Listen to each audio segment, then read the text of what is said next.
warahmatullahi wabarakatuh. Halo semuanya, saya Fineh Liatu Zahwa dengan NIM 20123198. Saya mahasiswi dari UIN Kyai Haji Abdurrahman Wahid, Program Studi Pendidikan Agama Islam.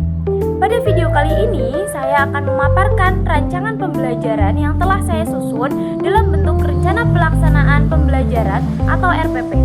RPP ini dirancang untuk menciptakan proses pembelajaran yang menyenangkan, bermakna, dan sesuai dengan karakteristik peserta didik. Mari kita simak bersama pemaparan RPP berikut ini. Komponen pertama yang ada dalam RPP ini yaitu identitas RPP. RPP ini disusun untuk mata pelajaran pendidikan agama Islam dan budi pekerti kelas 6 SD semester genap. Materi yang diajarkan adalah tentang mengimani qadha dan qadar dalam konteks kurikulum merdeka dengan alokasi waktu 2x35 menit. Komponen selanjutnya yaitu tujuan pembelajaran. Tujuan utama dari pembelajaran ini adalah agar peserta didik mampu 1. Meyakini adanya qadha dan qadar Allah Subhanahu wa taala. 2. Menunjukkan perilaku berserah diri atau tawakal sebagai wujud iman kepada qadha dan qadar. 3. Memahami hikmah beriman kepada qadha dan qadar yang dapat membentuk akhlak mulia.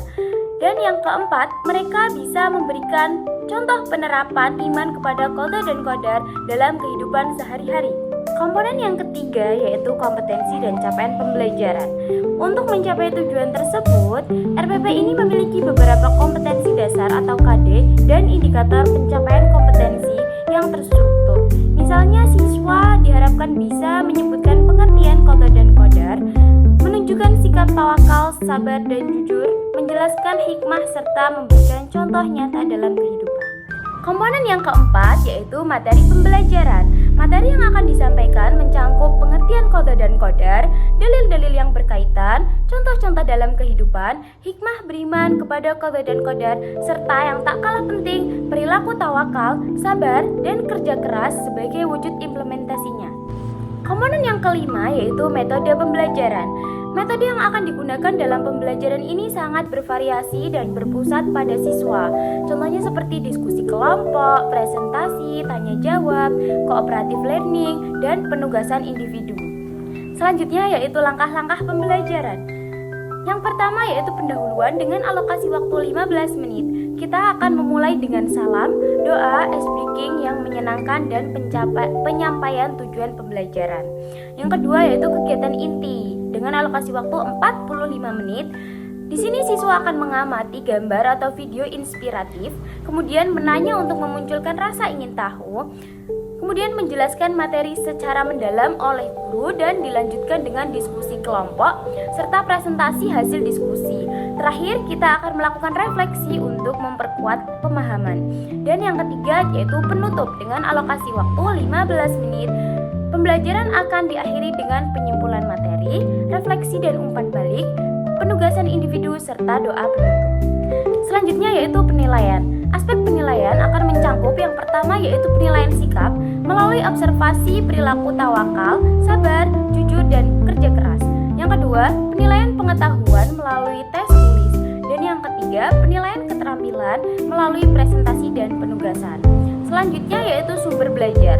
Sumber belajar yang digunakan beragam, mulai dari buku PAI dan budi pekerti kelas 6, video film inspiratif, hingga Al-Quran dan hadis sebagai landasan utama.